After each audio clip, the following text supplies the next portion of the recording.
Magandang hapon na mga kabendo. Medyo hinapon na tayo sa pagwa-wiring. Kasi gusto ko sana yung maimis pa, yung mas maganda, kaya lang hindi na kinaya talaga. Ito lang ang nakayanan ko. Gumamit tayo ng mga connector para hindi tayo masyado nag-splice. So, konting explanation lang. Dinagdagan ko kasi ng hangin kaya 3 hulugan. Ito ang para sa hangin. Yan. So, hindi pa tayo tapos. Ito na lang i-connect natin sa mga coin slot. Ito pala. Wala pa tayong coin slot. Parating pa lang. So, puro coin slot na lang ang titirahin natin. Yung coin slot. Tapos dito sa coin slot din doon. So, ito nga pala yung tanong na iba. Paano daw gumagana yung shampoo? Ito yung motor ng shampoo. Nakakonect na lahat sa labas yan. Ito yan. Ito. Yung 3 wire. Shampoo, motor,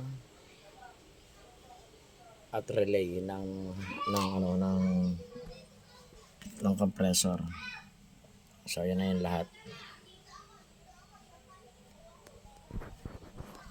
Itong timer na to at saka yung timer na to, sabay siya. Kumbaga, explain ko lang para ako lang camera. So,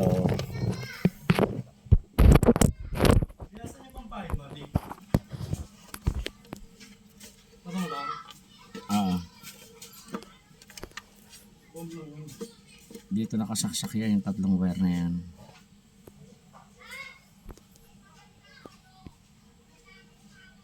Ayan dyan. Yung 2-digit timer. Tapos dito naman sa pump ng motor, dito naman siya nakasaksak din. So in short, pagsasamahin mo yung dalawa, yung dulo nito at saka yung dulo nito, pagsasamahin mo siya diretso doon sa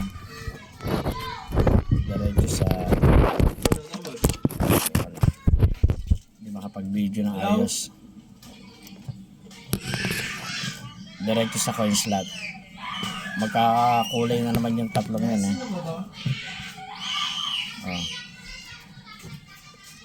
tigisa sila doon sa 2-digit timer at saka din sa isang 4-digit timer, diretso sa hulugan. So pag nilagyan mo ng power yan, isaset mo siya ng 1 minute. Ang tatakbo rito yung motor na humihigop. Dito naman humihigop din ang motor pero 2 seconds lang. Siya yung nagbabato ng shampoo po doon sa pababa. So ganun lang ka So itong katabing timer na to, kalimutan na natin to. Ito yung para sa pressure washer. Ayan. Papunta yan dito sa solid state relay. So yun lang yun. Tapos ito nakaseparate din yung isang timer para naman sa hangin. So ang problema ko na lang ay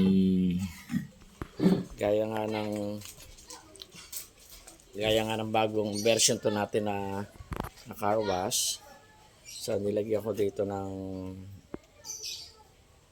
tawag dito, yung relay, air relay, solenoid relay. So yun yung bago natin, kasi yung isa lagi siyang naka-open, itong valve na to. Kapag hinulogan mo, takbo agad ang motor. So at least ito nakaka-save ng konti, gawa ng at least makakadalawang hulog bago siya tumakbo, 1 minute bago siya tumakbo. So nakaka-less tayo ng consumption ng kuryente at saka ng hindi masyadong pagod yung makina natin. Ayan. Isa sa in-upgrade natin, itong basurahan. Pwede naman. Napakamahal ng tangke Parang 1,200 yung dati kong tangke. So ito, mura lang naman to. Mga second hand lang yan. Eh, hindi na ako bibili ng bago. Marami naman sa bahay. So, bumili rin ako nito kasi yung nabibili kong set tumutulo. So ito mas maganda. Pangalawa, iyero na tayo. Iyero na. Oh. So, pati yung bubong natin, plain sheet na rin. So, kulang na lang nga ako ng yung pang connector natin, yung swivel. Hindi pa natin napapalitan to. At nanggagaling pa yata ng ibang bansa, parang China. Pero yung sa shampoo hose natin, okay na to. Ayan. Okay na. Tapos sinabaan ko na rin to, 30 feet. Ang haba niya. Pero meron akong hose nito. Konti na lang. Tapos na baka next week dumating na parang January 30. Yung pampwesto na rin to at inaantay na to daw sa pwesto. Yun na lang ang kulang nga natin. So ito pa yung isa. Ito pwesto ko pa rin to. May mga gamit na rin yan. So inaantay ko pa rin sa swivel. Yun lang ang problema niyan. Swivel. Mas maganda ganito ang ganito ang tangke, dilaw, lalo na dito sa taas kasi nilagyan ko siya ng para na monitor kung hanggang kasi nakatalikod ang design ko para monitor, kaya nilagyan ko rin dito ng parang chimenea. Ito niyan, konektado yan doon sa baba. Ayun, konektado yan doon sa baba. Ayun. Para pag magre-refill ako, kita ko dito, pag nawawalaan na ng shampoo, so magsasalin na lang ako dito. Mga tira-tira kong gamit sa project na imis ko na sasalin ka lang, yung bote-bote na pwede yan, itataw mo lang na ganun. So wala ka ng effort na para magsimiksik dito sa likod just in case na gipitan yung pwesto. Ayan, dati kong motor, tagal na yan, 1.5 horsepower, nandoon yung mga hose. Actually marami akong compressor, kaya lang yung iba nasurog na yung motor. Ito na pa-rewind ko na to. Dapat talaga yung copper, kapag yung aluminum madaling masira. So ito yung shop ko na magulo, puro basura, hindi nakapag-imes.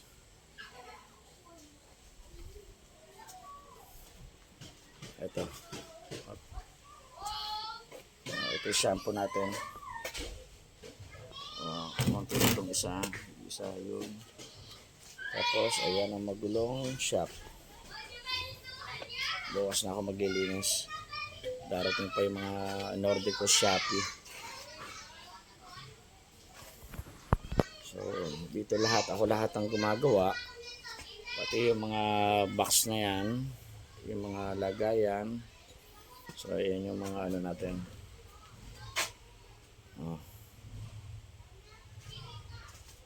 Pasyal ko na rin kayo.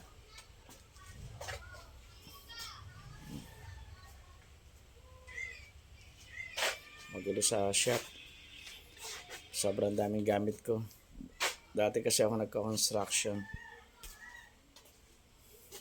Ito pa isa. So yun pa. Mga nakasabit yung mga gamit ko. Kasi yan. Naubos na rin yung mga tools. Alam niyo na, pag nanghiram, wala nang balikan. Yun lang guys, update ko kaya pag yung sana dumating ng makalawa at maipwesto na itong isang to. Halos tapos na rin yung wiring ko, baka bukas tapos na to. Ayun, see you next vlog.